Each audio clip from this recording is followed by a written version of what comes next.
the Eagles taking on the Vikings, people. It is a funny matchup. It's a matchup of QBs that actually no one actually wanted, and I feel like somebody actually deserves some credit for this, and that person has to be Jeff Fisher.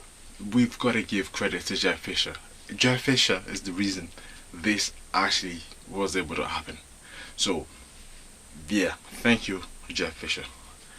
Case Keenum going against Nick Foles.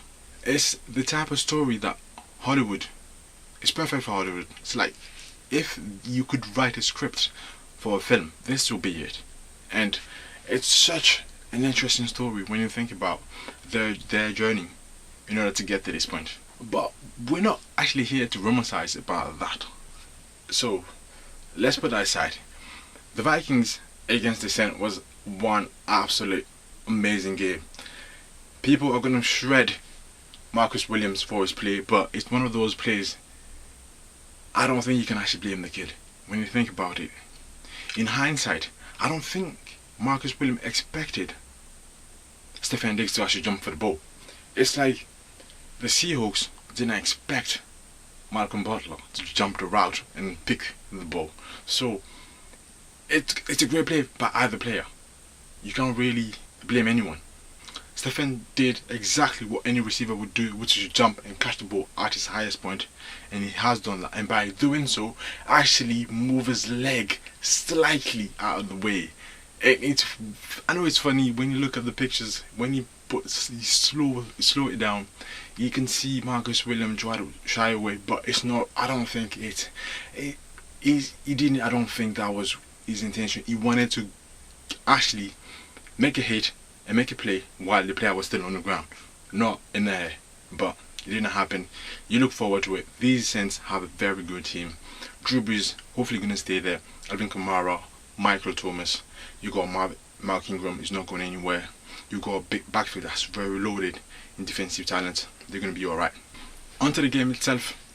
I mean, whoever actually wins this game, I feel like they will actually be dreading the Super Bowl, because if you win this game, you're going to go against either one of the best defenses in the league or one of the best managerial team in the league. So you've got to literally make the most of what you have now, because whatever happens in the next round, it's going to be a tougher one, and you're going for the big prize. So I feel like they've got to give it all, and hopefully when whomever you face in the Super Bowl, you give it at least another 20, and add another 20% to the 100% you gave, or probably another 100% to the 100%, and hopefully you probably win that game.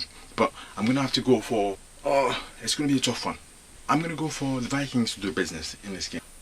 Out of the Eagles and the Vikings, I feel like the Vikings probably can slightly edge the Eagles, simply because you've got Keenum that can actually make things happen.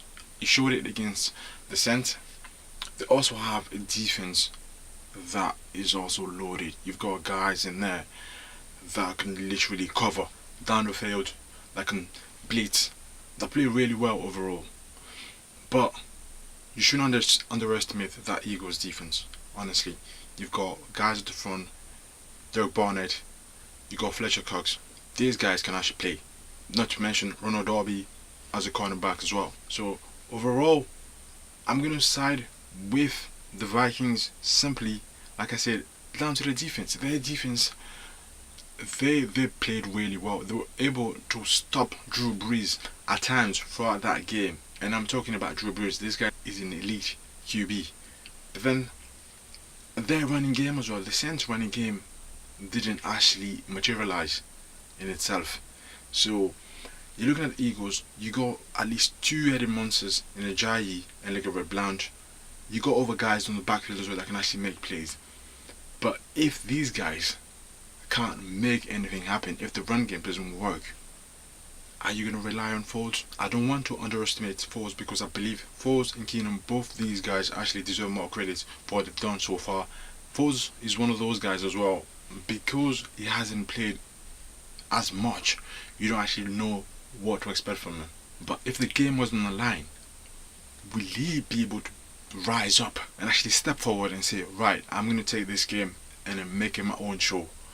I don't know. Case Keenum, he showed you he can do the business. I'm gonna have to go for the Eagles. But that's still keep in mind the fact that that Eagle defense only conceded 10 points against the high-powered Atlanta Falcons offense. So you don't really know what to expect from that game. It's going to be interesting. It's going to be another interesting game where it could be actually decided by a field goal. You don't know what to expect from it because you don't actually know exactly how the defenses are going to play. Offensively, you don't actually expect much from these QBs because no one actually expected anything from them. If you were to look at their history, people doubted both of them. Nick Foles doubted. He was traded to the Rams, ended up back at the Eagles after a few trips left to right. You got Case Keenum as well, left Houston, went around, had his little journey, and now down playing for the Vikings. So people didn't actually expect anything from these guys. Even throughout the entire season, no one expected Case Keenum to actually stay in that position. On numerous occasions, there were talks of Case Keenum actually having to go back to the bench and give the position to either Sam Bradford or Teddy Bridgewater. But now people are seeing that these guys are worthy of being in the position in which they are in. I'm going to side with the Vikings to do the business, people. I believe Xavier Rhodes, Harrison Smith, and these guys in the secondary are going to be really good against that Eagles wideout. It's going to be a tough game for them, but that's what it's all about. Championship, you got to turn up and bowl. Eagles, it's not going to be your night, but I still don't underestimate you. You can do the business. I'm going to have to give it to the Vikings for that one. Vikings win could be decided by a field goal, but win is the win. So that's my prediction for that, for the NFC Championship matchup. If you enjoyed this video, do give me a thumbs up, and I'll see you next time, people. Take care, and as usual, peace.